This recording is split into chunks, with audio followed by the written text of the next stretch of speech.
year, the Chiefs and the Chargers. Yeah. Well, everyone's like, badoink. Well, if the Chargers would have scored at any points in the first half, they probably would have won the game because they were down 13-0.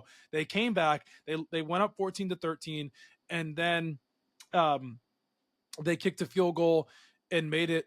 It was 14-13. They kicked the field goal there. I honestly don't know what to make of the Chargers with that game there. I mean, they were in a really close game. The Chiefs are very, very lucky. I mean, man, but you know what? Mahomes, though, man, he had that play to Kelsey at the end of the game. I think it was like 3rd and 5. He rolls out. He finds Kelsey of course, in the soft spot of the zone. They know how to win.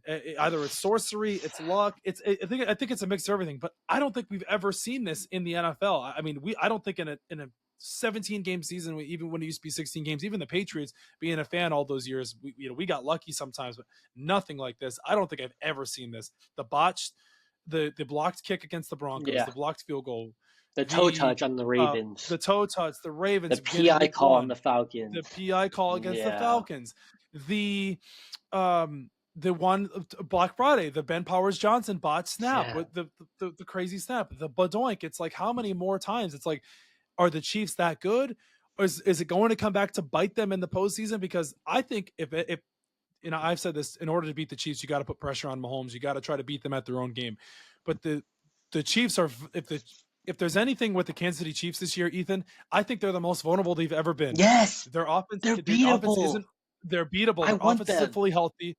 Their offensive line has not been very good, other than their tackle wise. Do you know? We don't know how many times that tackle is misaligned or holding, and they're not getting the calls. Juwan Taylor.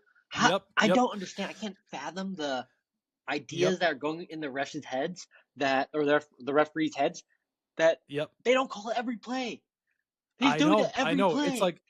It's like they call it when they want to. And in my thing about the Chiefs too, it's like, I can't figure out. I really can't. Like, are they a good team? Are they over? They're not overperforming because they've been in these tight, close games. It's like, and if you're a Vegas bettor, you're never going to bet Chiefs minus or -4. You're going to take the plus with the underdog because they never cover. They don't cover. But sticking here on the Chiefs, they are vulnerable. They are beatable from what we've seen. Now they could be having this season like this, and they come into the playoffs and they play totally different, and it's a 1-game set, just kind of like how it was last year.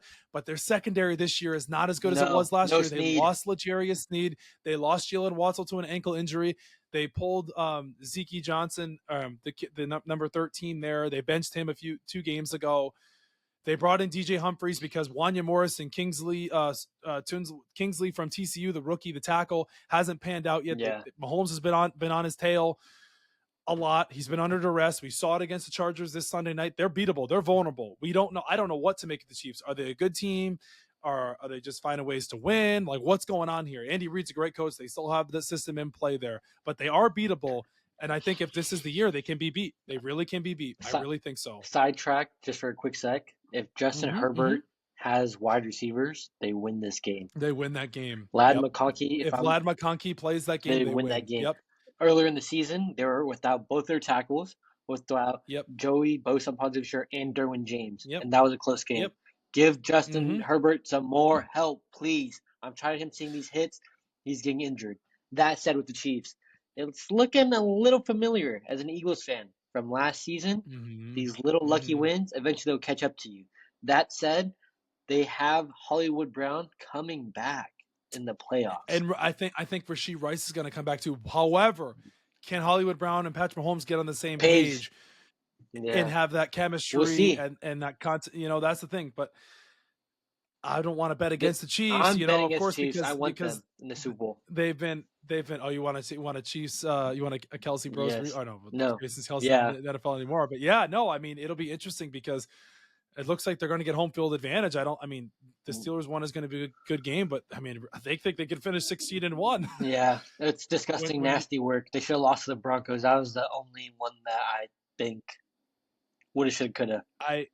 The Broncos won. That was insane. The blocked kick there. That game was actually before the Bills won, and I was like, well, if they lose to the Broncos, they lose to the Bills, they're not going to be the 1 seed now. But realistically, right now we got the Ravens, the Chiefs, and the Bills in the AFC. It'd be interesting to see. The Chiefs are showing that they're beatable on defense. Yep. Which is why the Bills won, And I think if Lamar faces them, Lamar has a chance to actually rewrite history.